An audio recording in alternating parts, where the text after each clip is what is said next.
It's not the fact that the people that you're targeting are wrong. The reason why your conversion rates are only 3 to 5% is because only 3 to 5% of the people that you were targeting were willing or ready to make a purchase in that instant.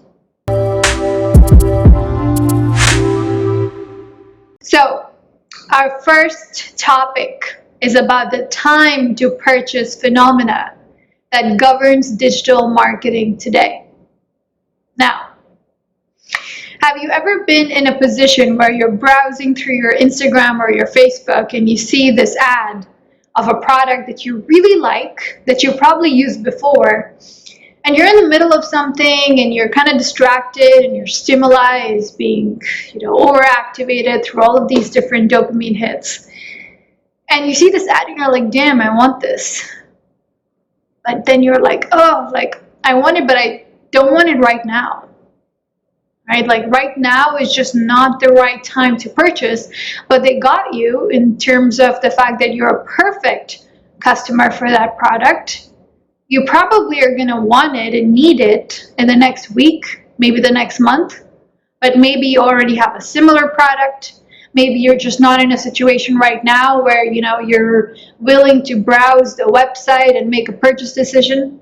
And so if you're a digital marketer and you run ads, Facebook ads, Instagram ads, and see average conversion rates between 3 to 5%, which is on the good side, you are probably proficient targeters in that you're selecting your demographics in a way where these are people that obviously have high probability to buy.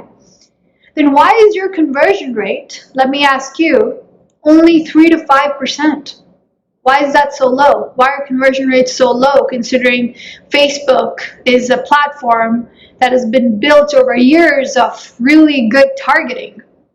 It's not the fact that the people that you're targeting are wrong. The reason why your conversion rates are only 3 to 5% is because only 3 to 5% of the people that you were targeting were willing or ready to make a purchase in that instant.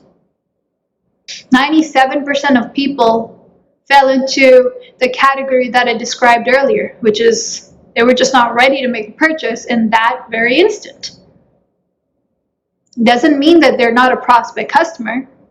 Doesn't mean that they're not going to go and find your product organically later and make a purchase, which is going to lead to that ad not being attributed and them using some different promo code.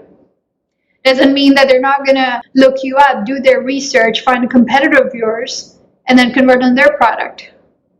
And so these 97% of people, the reason why they don't convert in that moment is because they are in the consideration phase of the digital buying journey, which starts with awareness, moves to consideration, then goes to conversion, and then goes to retention. And so they're aware of you and they're considering you. And this could also mean that, they're almost on the verge of converting considering they've seen the Facebook ad at least 4 to 5 times. So they have enough impressions, but they just don't need it in that moment. And the reasons could be anything. They already have the product.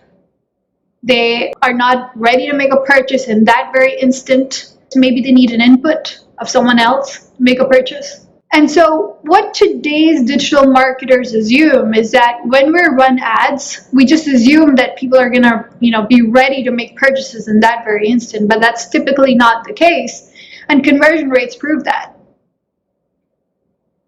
And so how can we learn from this? How can we, now that we understand that there are 97% of people on average, let's say, 30% of the people will never buy, but 60% of people, how can we engage them and move them closer to conversion in moments when they're not interacting with your ad or your brand?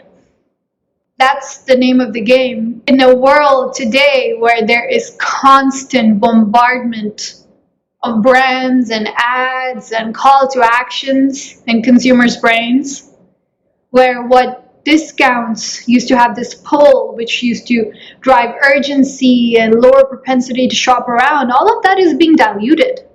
Those discounts used to be that pull, that trigger for customers to go now and make that purchase, drive that urgency. But if you're giving a discount in the ad and then your landing page has a banner that has another discount and the email pop-up has another discount, and what do you think that does to the consumer's brain? It dilutes the amount of oxytocin that flows when they perceive of a discount. So it's just, okay, I'm getting a discount now, I'll probably get one later, so why should I buy now?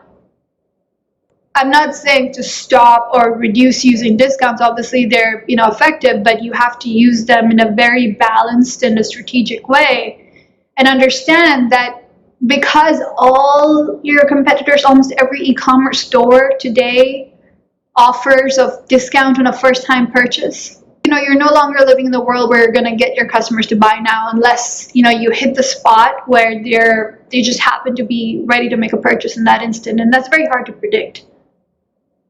No matter, even if you have a really high converting ad and the customer just bought your competitor's products the week before, no matter how great your ad is, they're just not going to convert.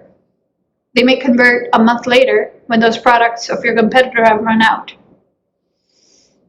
And so what you can do, there's numerous tactics that you can employ and start to think about. And we go deeper into this with what Flashball does, on how to have your ads and call to actions be memorable enough and be able to be saved by the consumer. You will have made it very clear to them that, hey, they're ready for you at your convenience. We understand that there might be a chance that you're not ready to purchase right now, but here is an evergreen way to redeem this promotion whenever that time to purchase comes. And that's a key aspect of conversion optimization moving forward. If you'd like to learn about how Flashshot does this, visit our website. Let's start this conversation. Cheers.